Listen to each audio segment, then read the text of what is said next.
Welcome to Digital Marketing That Puts People First, brought to you by The Online Co, where we believe the best way to help businesses grow is to do exactly that, put people first. I'm James Parnwell, and in this episode, we're going to talk to you about a digital marketing playbook. Have you got an actual plan for your marketing, or are you just given a few things a go? Successful businesses spend time prior to commencing where they do some thinking and planning about what the following year of marketing is going to look like. Every time you see a big brand advertising something, you can be sure that plenty of thought has gone into who that content is speaking to, what it is intended to communicate, which channels will be used to communicate it, and what the outcomes need to be in order to define success. Whether you're a small, medium, or large business, you need a plan in place, and this is where our digital marketing playbook comes into place. It's an old saying, if you fail to plan, you plan to fail. My co-host today is Christy McDougall. G'day, Christy. Hey, James. So maybe we should start with a question around what's a common reason that campaigns fail? So oftentimes we have clients who come in and they've got a really set idea on exactly what they want to do. So they'll come in and they'll go, I want to run Facebook ads because, Joe down the street told me that was the way to go. And it actually might not be the best tactic for their brand. So they're sort of setting themselves up for failure in that respect because they haven't really analyzed, what is going to be the best channel for them, what, maybe their competitors are doing in that space. And they just jump straight into it without really thinking about the bigger picture and then wonder why it didn't work for them. So that actually happens quite often. And that can happen for, any of them. It can happen for Facebook or Google ads or SEO or any of those things. So that's something that we do see a little bit more often than I'd like. Yeah, so they've picked a tactic before doing any strategic work. Yeah. So that their business is probably quite marketable, but that particular tactic might not be the right one for them. So then they go and market themselves and have a failure and think, I've got a problem. Whereas potentially some analysis of the customer and the competition would have told them that that's not the right tactic. Yeah, exactly. Can you think of an example of someone who came to us who was getting things wrong and we turned them around? More often than not, it's not actually clients that are getting things really wrong. There's a lot of gray area in this. It's not one thing is right and one thing is wrong. It's just trying to find your sweet spot. So we did have a client come to us and she was in a consulting space and she had a really great reputation in the industry, but she had set her brand up thinking about what she liked and not necessarily what her customers were going to respond to.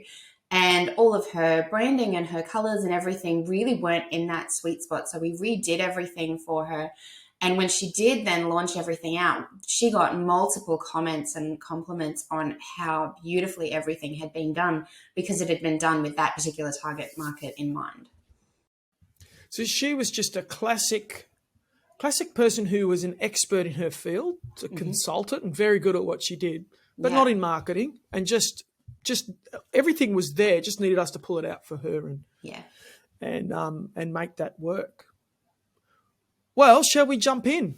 Absolutely. We can definitely jump in. So one of the first things that we do when we have our clients come across is we actually do a competitive landscape analysis. So we have a look at all of that. Do you want to sort of explain what that means, James? Yeah, sure. So usually a client will have an idea of what their competitors are. We can use Google and other tools to see who's competing around there. And then you can check maybe 7 to 10 competitors. What you're going to find usually is a couple of heroes. So some people that are doing really, really great marketing. And they potentially get the old 80-20 rule. They might be getting 80% of the leads from 20% of the businesses. So we want to know what they're up to. Let's analyze what they're doing. If it's working in your industry, maybe we don't need to completely reinvent the wheel. There's just some learnings we can take from them. Yeah. The other thing we find is that industries may be quite underdeveloped with digital marketing and there's big gaps. So then we can just say, oh, look, people are not utilizing paid socials in your industry. There's a real opportunity there. Or maybe LinkedIn's a gap where your competitors are not on LinkedIn. Just using them as examples.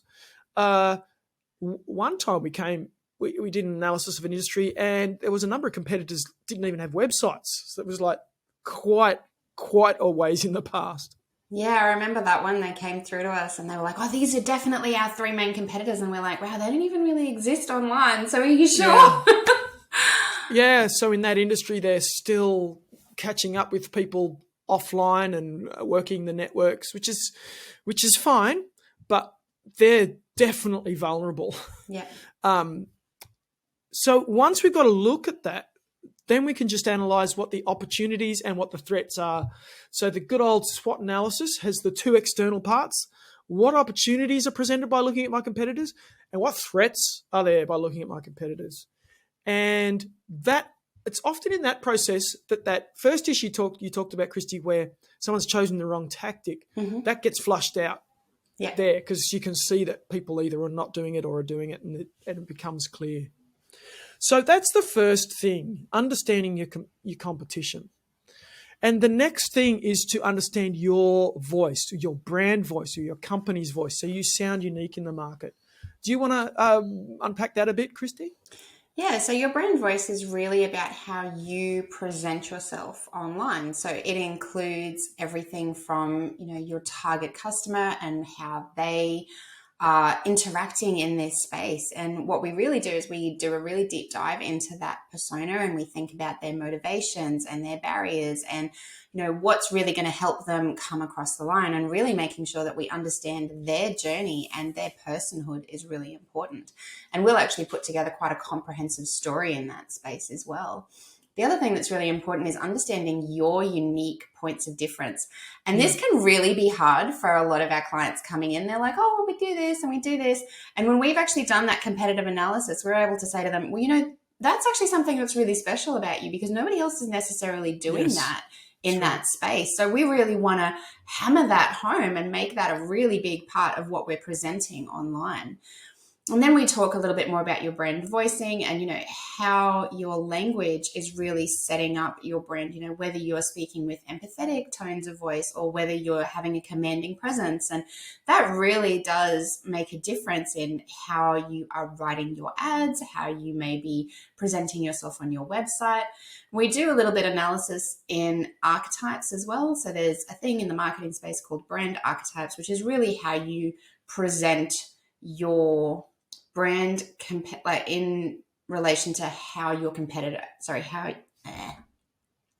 There's another thing that we do, which is brand archetypes, which is really how you present yourself in a way that is actually going to meet that target market really well. So big brands do this really well, so the Disney brand, for example, they know that they're in that magical space, and they've really got to create this essence of beauty and magic and imagination to appeal to the people and what they're wanting from that brand. So we'll do a little bit around that as well. And then we get down to what's called our clarity statement, the part that we nut over the most and really think about, because what happens often when people come to a website is people want to do that grand imagination and amazing thing. But the first thing people actually want to know when they come to your website isn't that you are awesome and have an amazing imagination. They just want to know they're in the right place. And the amount of times that people have this, wonderful statement, which sounds beautiful, but they could be in a health space, and, somebody in a financial advisor space could use the exact same statement. And how do you know if you've landed in the right space? Because you can obviously be looking for clearly different things in that. So we go through a lot of that really in depth. And, if you haven't thought about all of those things and you're just going to put an ad up on Facebook, well, what are you going to say? Are you saying the right things? Are you saying the wrong things? So we've really got to think about all of that stuff first. It's really important. So the next phase, or the third thing, is to think about the customer's path to purchase. What are the processes they're going to go through, or the steps they're going to go through in becoming a customer? Yeah, so the analogy that I really use in this space is, you want to make sure that all of your efforts are actually all working towards a common goal. So if you think about it as a sled dog team, if you've got, something happening over here on one side and something happening over there on the other side, they're not actually all working together. You're never going to get to your destination. So what we do is we put together a nurture strategy, which really shows, okay, we're going to be running, SEO, and that's going to be pointing to the website, but we're also going to be running Facebook ads, which are going to be pointing to the same page so that we can really build that authority, and then that's going to have an effect on this. And so we really think in a linear way about exactly how everything is going to feed into and complement one another, so that you don't have these isolated standalone strategies that really could be helping other parts of your business but aren't. It's a really missed opportunity if you're not actually really thinking about that path to purchase. And one of the major things that we have a problem in marketing is with attribution, and people want to know, okay, I want to know exactly where this lead is coming from. But in often, reality, they might have seen something on social media, and then they might see, an ad on Google, and then they might be retargeted for an ad later. But then by the time they come and look for you, they've come through Google Organic, and that's the one that's the winner. But if you're not actually understanding how all of these things are working together, you can go, okay, well, Google's the winner, no worries, I'm just going to turn everything else off. And then you wonder why all your leads stopped. So we've really got to understand that whole journey. And we've seen that with running a Google Ads campaign and then turn on a Facebook campaign with it, and the cost per lead on the Google Ads campaign drops. Yep. There's no other reason, but there's like those Facebook and Google don't talk to each other, so there's no attribution. You can't prove it, except you go, there was no other variable involved here, and the cost per lead dropped on one of those, on one of the tactics. Yep, we've seen that multiple times. Yeah. So the other thing that, this sort of really leads into is your overall SEO strategy. So SEO stands for your search engine optimization. So really making sure that Google is knowing how to find you and what it needs to be looking for. So do you want to talk, James, just a bit about what it's looking for? Yeah, so the core of this is around keyword strategy. What are the big keywords that you're going to rank for? Then what are the medium size? So that we would call them A class and then B class. Medium sized keywords are often very good as well. They have strong intent, so people are looking for the thing you sell, but B won't have as many search queries per month as A's. Of course, the A's are much harder to get. Then there's the C's, things like people asking questions or looking to learn more. They're not quite in the buying process yet. So we need to make a business case for those keywords. Once we've got that sorted, then there's all the ongoing work to make your website as friendly to Google as possible. So there's the technical side, which is load speeds, making sure there's no broken images, broken pages, etc. Making sure all of the metas, meta description, meta title, all the metas on the images, links, etc. are all done. And so then Google can come to your website, and it's just a robot, and it just reads the code, and then it knows exactly what you're about. Then we want to optimize for local. So if someone's typing in your suburb or an area near you, that they'll find you. There's the backlinking side, which is creating links from other websites. There's your whole user experience. And then the other big one is just using those keywords that we talked about to create content to put all across your website. Lots of helpful, useful words for humans that have the right keywords in them so Google can find you. So we just want that SEO strategy planned out for the year before we launch into it. You really don't want to be doing a bit of SEO this month and then next month, oh, well, what are we going to do this time? Oh, we'll do a bit more SEO. You want a clear plan. So that's the Google organic side of things. That's what we call it. And then, of course, we've got our Google paid side of things. So this is where we're really paying to be in front of people. Do you want to explain? There's a lot that can encompass that as well, James. So it's called Google Ads. It used to be called Google AdWords. It's like Google like to change names of things just to confuse everybody. But there's search. So you've probably seen them. They're the search results at the top of every search you've ever done. But there's display. There's video through YouTube. There's shopping. And then there's this one called Performance Max, which is where Google uses its AI to put your ads all over the place in a mixture of all of those in an attempt to find the right people at the right time. So there's a mixture of different Google ad strategies. It's not just the search. So typically what we'll want to do is if you're running a campaign, do an audit, get you a score out of 100 for what's happening at the moment, and then we can see clearly what needs to be improved. If you're not running a campaign, then we want to look at media budgets. And as an example, your industry in your area, there'll be a certain amount of money you can spend to dominate. So if your industry is a pie, there's some keywords you want to target, you want to own all those pieces of the pie, it might cost 25 grand per month to dominate and be on all the time. So that's the size of the pie. Well, then you're going to figure out, well, actually, how much of that pie do we want? And it's possible you say, oh, well, we want 10% of the pie. And then we'd figure out what that budget is. Now, it's not linear. It's not like 10% is 2.5. It actually, for between 2.5 to 5 grand, you can potentially be on getting more than 50% of that budget. So, without going into too much detail on that, we could figure out those budgets and then make some small recommendations through to the full pie, and then you can make a decision as to where you're wanting to invest. So that's what we would do with the Google Ads strategy. What's working for you at the moment, and then what potentially could work. I should point out while we're here, though, that Google Ads, when it works, is the best lead generation tactic I've ever seen.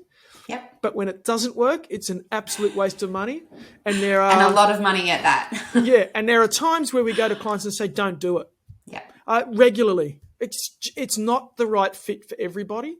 So if you're thinking about doing it, make sure you talk to us and at least do this process to rule it in or out. Yeah. It could be a monumental waste of money. Yep. So that's paid Google, but there's paid social as well, Christy. So you want to unpack that? Yeah, so obviously socials can encompass a wide range of things. It can be anything from Pinterest, Twitter, LinkedIn, TikTok, Snapchat, Facebook. Like, socials are just huge. And not every platform could be right for you either. It really depends on your target market. It really depends on what you're trying to get out of that as well. So, most people would think, okay, well, if I'm doing business to business, I'm going to do LinkedIn.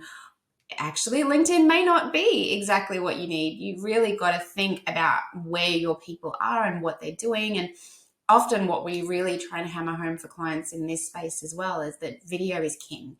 So if you're not willing to create any assets, well, then maybe social isn't actually going to work overly well for you as well. So, because what we have to do is really think through that marketing funnel. Social is fantastic for people who don't know that they need your product or don't know that they need to be looking for you, because we can put you in front of them with video, for example, and say, this is what going to solve the problem that you didn't really know you were having. But now that it's brought to your attention, you're like, oh my gosh, I do need that problem solved. So socials is really great for that. We can show them videos and then we can retarget them and send them through to your website or get leads or start chats, or there's a whole range of things that we can do in that space. Even if it is a very businessy product, sort of pushing that awareness out on socials first, and then people will come and look for you after, can be a really key component in that overall strategy. Because like I said, unless people actually know that they're looking for you, they're not going to come to Google. They're not going to do any of that. Even with Google Ads, there's a certain amount of intent that's required for that to work really well. But with social, there's not. They just need to be the right person in the right space. And we can definitely find them through that. But we've really got to think through what assets we're going to push through and the different objectives. And there are a whole lot of objectives as well. I think there's about 9 just on Facebook alone that you can choose from. So really thinking through and going, okay, well, I want leads from Facebook. There's actually a whole lot of steps that need to happen before that, where you've really got to curate people through. And Facebook, or Meta as it's known now, has really changed a lot of things over the past 2 years in terms of privacy and what you are and aren't allowed to target people from. So if you said to yourself, oh, well, you know what, I ran ads 2 years ago, it's fine, I can do it myself, really not the same landscape anymore. It's completely different now. So you've really got to know what you're doing in order to actually get leads out on the other side of that. But it is really, really amazing and can work really well, especially in that education component. So that is a really key one too. Yeah, so that's paid social. There's organic as well. So the non-paid social. Yeah, so organic social is really important in terms of building trust. So I don't know if you've ever seen a product in your feed and gone, oh, actually, that would be really good. And I don't, if you're anything like me, you'll stop and go, oh, is that a dodgy page? Is that a not dodgy page? Because let's face it, there are a whole lot of those out there that are really, not exactly reputable. And one of the first things I'll do is actually go on their organic and see how often they post, what they're posting, what they're about. Maybe if it's a really big product and I'm not exactly keen on jumping in just yet, I might follow the page and really see what they're about, see what else comes up in their Yeah. feed. So it's really about a whole nurture component. And a lot of people will go, okay, well, I want organic because I just want to grow my product through there. You still need to feed it. So they really work in hand, because paid really feeds the organic, but organic builds the trust so that you can push people over the line. And what we're finding with organic as well is that, a lot of people just hammer the business all the time on organics. And if people aren't liking those posts or interacting with them in any sense, the platforms will stop showing them anything on there because they'll go, well, Yeah. this page isn't actually important to this person, so I'm not even going to bother. So we put together rhythms where we've got, different types of content going up. It can be value adding, it can be social, it can be video, it can be all these different things, so that we're getting people to interact on different things so that the more businessy posts will actually still show up on their feeds and you can still bring them through that whole nurture funnel. So there's actually a real subtle art to making sure that it works really well. Yeah, great. And yeah, that's, one of the components of social is obviously LinkedIn, and there is LinkedIn is sort of like its own little beast in a sense, because it sort of is like some of the other platforms, but it's sort of really not like some of the other platforms as well. And we've got our own strategy for how we really nail LinkedIn in an organic, but also in a paid way. So do you want to explain that, James? Yeah, so LinkedIn Sales Navigator is the method we're talking about, and this is specifically for B2B. So if you're a B2B, then it's useful for you, but if you're B2C, it's probably not. Essentially, LinkedIn has pretty much the entire Western world on it as a database. And when you subscribe to Sales Navigator, it allows you to access the database. So you can get in and you can create lists. So you could say, I want a list of every accountant in New South Wales who has more than 10 staff, and it'll just give you the list. So I don't know, there might be, 10,000 of those, I'm guessing. And what you can then do is start to reach out to them. You can create, you want to create some messaging templates so you can talk to them, and you can develop leads. Now, if you have a good value offer, you have and consistency around this, you can create new connections and you can generate leads through LinkedIn Sales Navigator. So And we have that's seen, oh, sorry. No, I was just going to yeah, say, we have seen that work really well for, industries where we wouldn't even think, like trades, for example, where people can land well over $100,000 in one connection. So it can be a really yep, big game changer, even when you might not think so. yep. And so the last tactic here, Christy, is email. Yeah, so email can be, sometimes people think of it as being the older cousin. It's a bit of a dinosaur, maybe. It's not quite what you think it used to be. But there are a whole lot of tools now that really enable you to use automation to your advantage and take a lot of the legwork out of what you could be doing. So, if you're feeding people into that database, you can have touch points with them the whole way through. You can ask them for reviews, you can ask them for referrals, you can take a lot of that legwork out, and then it actually supports a lot of your other strategies. Because again, if you're like me and you're looking to do something online, you want to know what other people think of that product or that service first. So getting those reviews back up online, and it really does set up a whole supportive system if you've done it well, and it can be a really amazing tool in your toolbox. So we offer, monthly and fortnightly emails. We can work with you to build out any of those automations and things like that. And we'll recommend in this process exactly what could work really well for you. So email is still definitely a huge component of digital marketing. Yeah, it's often low-hanging fruit. If you've got a good Yeah. database, you can access them quite cheaply. Yeah, So, absolutely. so if we've done our competitor analysis and our opportunities and our threats, and we've got our voice together, and we figured out our path to purchase, then we've got an SEO plan, Google Ads, paid socials, organic socials. We've got LinkedIn, we've got email. We then need to put them into a 12-month rollout plan. Yeah, absolutely. Because that's a lot of stuff to think about. Oh my gosh, how is this all going to play out? How is this all going to feed into one another? So, having a rollout plan is a really, really important idea. It literally tells you what's going to be accomplished in, quarter one, quarter two, quarter three, quarter four. And by quarter four, you're going to need to be setting yourself up to reset some things for the next quarter. And so, you've really got to have a plan about how all of that's going to roll out and when you're expected to meet certain deadlines. Because you can say to yourself, great, okay, I'm going to do this, this, this, and that. Okay, well, when's your deadline for getting this part set up? When do you start the next component? If you're just going to, list out all the things you're going to do without having a proper plan in place, you're going to find that you get 6, 12 months down the line and you're like, oh my gosh, I haven't done all those things. Because unfortunately, marketing is one of those things that can fall by the wayside really easily if you're not really on top of it, because it's not like you've got a client badgering you in your ear saying, hey, I need this. It's an internal structure. So having a rollout plan that you're accountable to is super important. Marketing is high importance but low urgency. So it tends to get bumped.